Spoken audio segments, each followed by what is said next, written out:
சோர்ந்து போகாதே என்பதை பற்றிய 10 வசனங்கள்.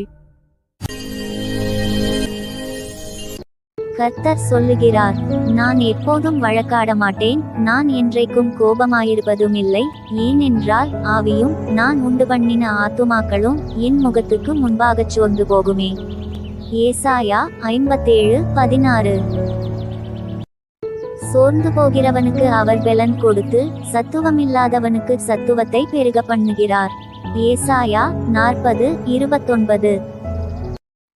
ஆபத்து காலத்தில் நீ சோர்ந்து போவாயானால் உன் பெலன் குறுகினது. நீதிமொழிகள் 24:10. ஆகையால் நீங்கள் இளைப்புள்ளவர்களாய் உங்கள் ஆத்துமாக்களில் சோர்ந்து போகாதபடிக்கு தமக்கு விரோதமாய் பாவிகளால் செய்யப்பட்ட இவ்விதமான விபரீதங்களை சகித்த அவரையே இயேசுவையே நினைத்துக் கொள்ளுங்கள். எபிரேயர் 12:3. கர்த்தருக்கு காத்திருக்கிறவர்களோ புதுப்பெலன் அடைந்து கழுகுகளைப் போல செட்டைகளை அடித்து எழும்புவார்கள். அவர்கள் ஓடினாலும் இளைப்படையார்கள், நடந்தாலும் சோர்ந்து போகார்கள். ஏசாயா 40:31.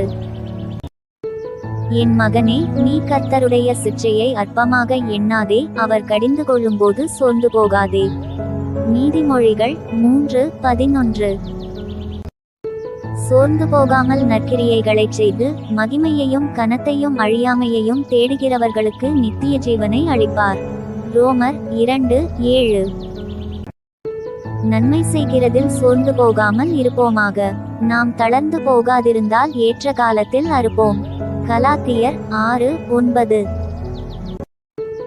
நீங்கள் நன்மை செய்வதிலே சோர்ந்து போகாமலிருங்கள். 2 தெசலோனிக்கேயர் 3:13. இயேசு சொன்னார், சோர்ந்து போகாமல் எப்பொழுதும் ஜெபம் பண்ண வேண்டும். லூக்கா 18:1.